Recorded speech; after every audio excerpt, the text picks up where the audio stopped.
By the time you're hearing this, the government has either shut down or averted a shutdown. But what are the implications for your business? What are the implications for us as citizens? And what exactly is a government shutdown? We talk about this on today's Pain Points, where the world meets business. Welcome back to another episode of Pain Points, where the world meets business. I am one half of the tandem here at Pain and Profits, Darius Bell. Samson is holding it down for us in the Southwest currently, so you get just me today. Today's episode is going to be brief in nature. We're going to cover the looming shutdown and the relationship between Republicans and Democrats in Congress right now. It seems to be symbiotic in nature to avoid a shutdown. It makes sense. And we're going to talk a little bit about the implications for that as entrepreneurs, but more so bigger picture as leaders. And then we're going to get out of here and get you back to building your businesses, building and investing in your people, and being the change makers that you are. I'm going to jump into this first article. It comes to us by way of Politico. It's written by Rachel Bade, and the headline reads, Democrats look ready to ride Johnson's rescue. She opens with, don't hold your breath, but it looks like Capitol Hill might actually get a holiday break this year. Both senior Democratic and GOP sources say that Speaker Mike Johnson's two-step continuing resolution is on track to pass the House when it comes to the floor this very morning. That's despite the Biden White House initially blasting the proposal over the weekend. Housing GOP appropriators grousing for days about the idea of creating dual spending deadlines and a hard right revolt in recent days over the lack of spending cuts in the bill. Actually, one of the things I want to note, Cole, is when I'm reading this, it'd be fun if you sped this up a little bit. Of course, this is the White House we're talking about here, so maybe wait a couple of hours before booking those plane tickets. But there appears to be a solid bipartisan coalition for Johnson's plan, which funds 4 of the 12 annual spending bills until January 19th, and the rest until February 2. Johnson will put his CR on the floor, his continuing resolution on the floor, under suspension of the rules, which requires a 2/3 majority vote for the passage. And here's how Democrats see it. House Democrat leaders have kept their powder dry, their gunpowder she's alluding to, since Johnson unveiled his proposal Saturday. The company line yesterday went something like this. We haven't reached any decision on how we'll tell members to vote. We'll discuss the matter as a caucus on Tuesday morning, then decide together. But Democrats familiar with discussions among Minority Leader Hakeem Jeffries' leadership team told us that they expect senior Democrats to back the measure along with a solid majority of the Democratic caucus. Why, we ask? Because they figure, what's the alternative? Democrats shutting down the government because they don't like a two-pronged deadline?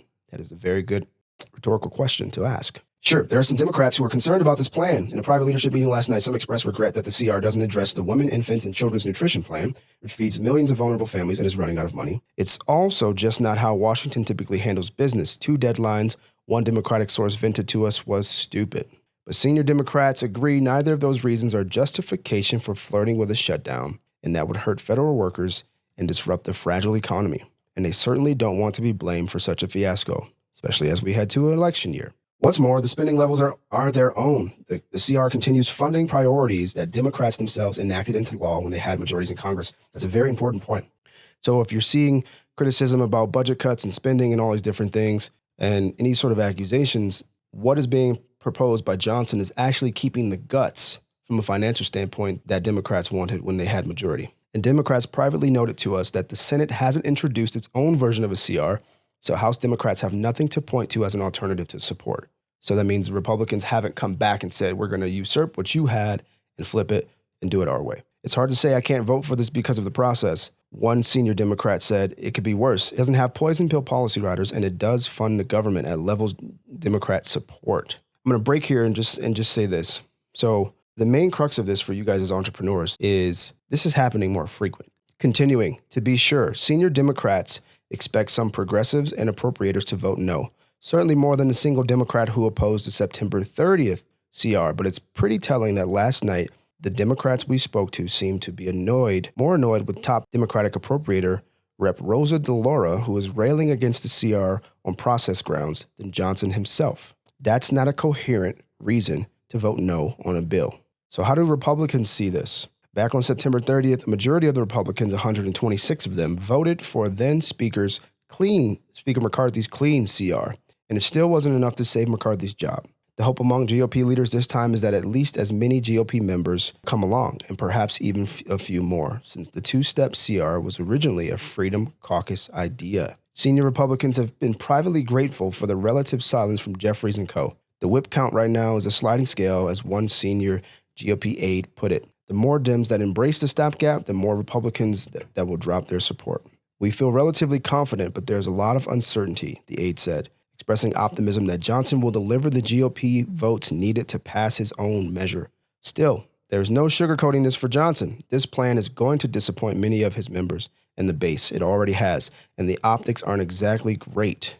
So, what is a government shutdown? A government shutdown in the United States happens when Congress and the president fail to pass and sign legislation funding government operations and agencies.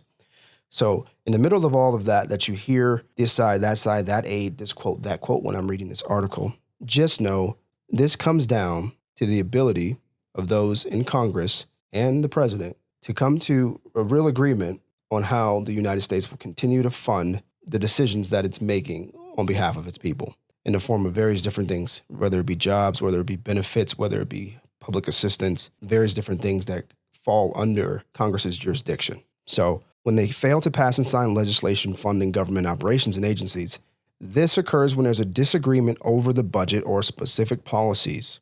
During a shutdown, non-essential federal government official offices close, and many federal employees are furloughed, meaning they are put on temporary leave without pay. Essential services like national security, law enforcement, and air traffic control continue to operate.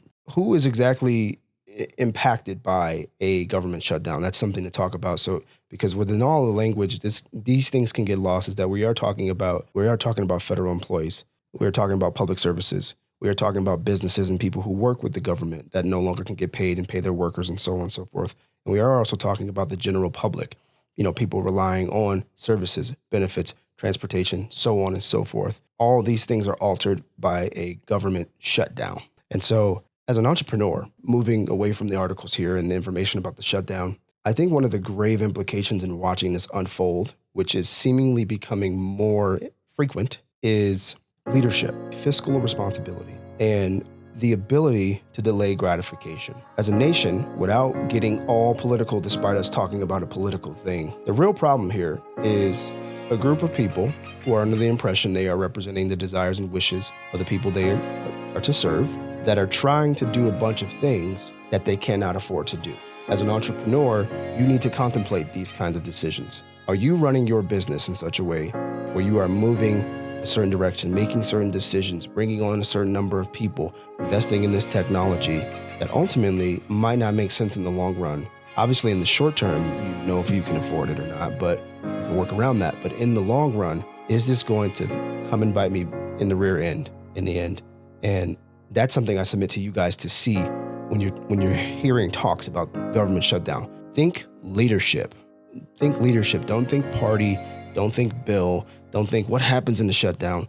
Think we are in this position because of a lack of leadership. So in my business, with my people, in my community, where I have a sphere of influence, am I operating with sound wisdom financially, sound wisdom in the investments I'm making, in the people I'm pouring into, the decisions I make, the benefits that they have, so on and so forth?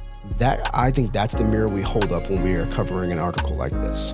And so I submit to you guys today that be those who are cutting edge and innovative, but don't be reckless. Don't be reckless, because you'll be blinded to not only the short term, but you're also blinded to the long-term implications. And so I submit that to you. And the last thing I want to present here as I wrap is, as an entrepreneur, for you entrepreneurs, we are clearly heading to unstable times. So you have to have the gumption to do everything that you can to make your business stable so that your people can be stable and their families can be stable. We have to be willing to take the clues as they're being given to us. Okay, massive amounts of debt.